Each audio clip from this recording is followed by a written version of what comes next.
بسم اللہ الرحمن الرحیم۔ السلام علیکم۔ آج کی ہماری کہانی ہے سلطان قاضی اور دکھیاری ماں۔ تمام وزیر میدان میں تیر اندازی کی مشق کر رہے تھے۔ سلطان غیاث الدین بلبن بھی ان کے ساتھ شریک تھا۔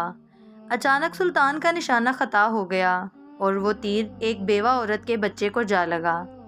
اس سے وہ مر گیا۔ سلطان کو پتہ نہ چل سکا۔ وہ عورت قاضی سلطان کی عدالت میں پہنچ گئی۔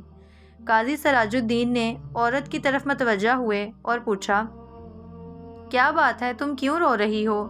عورت نے روتے ہوئے سلطان کے خلاف شکایت لکھوائی۔ سلطان کے تیر سے میرا بچہ ہلاک ہو گیا ہے۔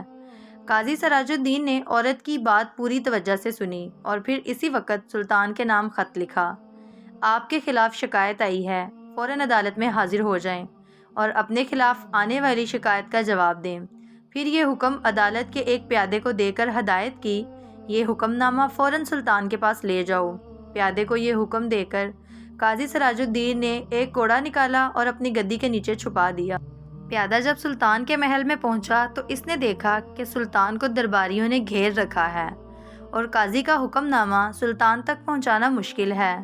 یہ دیکھ کر پیادے نے اونچی آواز میں اذان دینا شروع کر دی۔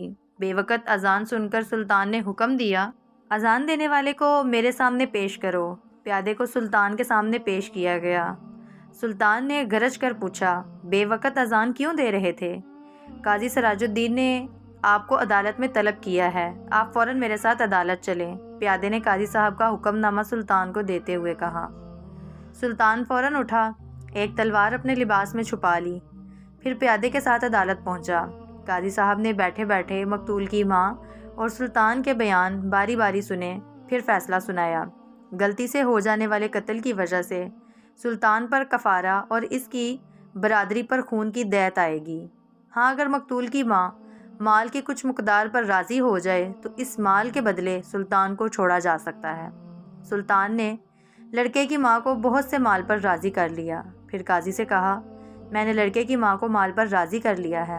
قاضی نے عورت سے پوچھا، کیا آپ راضی ہو گئیں؟ جی ہاں، میں راضی ہو گئی ہوں۔ عورت نے قاضی کو جواب دیا۔ اب قاضی اپنی جگہ سے سلطان کی تعظیم کے لیے اٹھے اور انہیں اپنی جگہ پر بٹھایا۔